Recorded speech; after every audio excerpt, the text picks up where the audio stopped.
દ્વાતીવાડા પોથાવાડા highway અને હું એની exact સામે ઊભેલો છું. જે રેસ્ટોરન્ટ છે એનું નામ છે ગજાનંદ રેસ્ટોરન્ટ અને ચંડીસરથી દ્વાતીવાડા જતા, પાંથાવાડા જતા કે સુંઢા માતા જતા ગુજરાતના જે પ્રવાસીઓ છે કે ગુજરાતના જે વ્યક્તિઓ છે એમને જો જમવું હોય તો ગજાનંદ રેસ્ટોરન્ટ એક નવું મોરપિંચ છે દ્વાતીવાડા તાલુકા માટે. અને અહીં સરસ મજાની રસોઈ બને છે અને જમવાનું પણ મળે છે. અને એનું જે રસોડું છે એ રસોડું પણ જોવા જેવું છે. અહીં તમામ પ્રકારનો ખ્યાલ રાખવામાં આવ્યો છે. અને હું આપને હવે આ જે ગજાનંદ રેસ્ટોરન્ટ છે એમના જે માલિક છે એ માલિકને પૂછવાનો પ્રયત્ન કરીશ કે આપ કેવા પ્રકારની આ રેસ્ટોરન્ટમાં સેવા બજાવો છો અને આપો છો લોકોને. આપણી રસોઈ કેવી હોય છે? સાહેબ, પહેલાં તો અમારું રસોડું ચેક કરો, ચોખ્ખાઈ જુઓ અને પછી જમવાનો આગ્રહ રાખો. આ વિસ્તારની અંદર આવી કોઈ સારી હોટલ નથી એટલે અમે પહેલું આ પગલું ભર્યું કે આપણે એક સારી હોટલ બનાવીએ અને જમવાનું શુદ્ધ અમૂલનો જ બ્રાન્ડ વાપરીએ એવો અમારો આગ્રહ છે. બીજું કોઈ અમે ઘી કે બટર કે કોઈ વાપરતા નથી શાકભાજીની અંદર.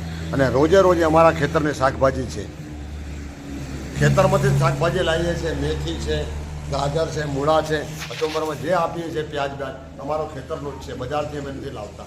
અને એ બી આયુર્વેદિક વસ્તુ છે કે ખાતર નોખ્યા વગરનું.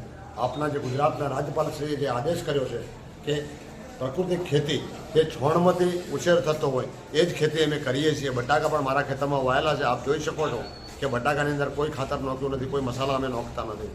ઓનલી ફોર ખાતર, ઢોરિયું અને ગૌશાળામાંથી ખાતર લાવીએ છીએ, ટેટોડાથી લાવીએ છીએ, મંડારથી લાવીએ છીએ અને ગૌશાળાનું જ ખાતર નાખીએ છીએ. અને અમારો પૈસો જે ગૌશાળામાં જાય એ બી પુણ્યનું પાત્ર છે. ખેતરોમાંથી અમે ખાતર રાખતા નથી. અને આપ અવશ્ય અમારે ત્યાં વધારો અને જમો, એના પછી અમને કહેજો. અને અમે હળદીનું સબ્જી એવી બનાવીએ છીએ 2 ટાઈમ કે સ્પેશિયલ ઘીમાં બનાવી અને આપીએ છીએ અને લોકો એનું વખાણ કરે છે. અને આપ બી જમશો તો આપ ખ્યાલ આવશે. હા, તો આ હતા ગજાનંદ રેસ્ટોરન્ટ છે એમના માલિક અને એમનું નામ પણ ગજાભાઈ છે.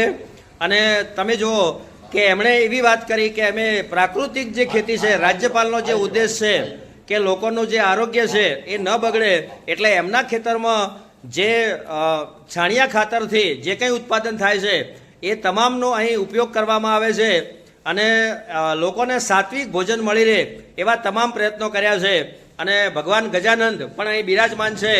તો અહીં પધારવા માટે સૌને આમંત્રણ છે. પહેલાં ટેસ્ટ કરો અને પૈસા ચૂકવો, બરાબર છે, એમનો એવો કહેવાનો છે, આગ્રહ છે.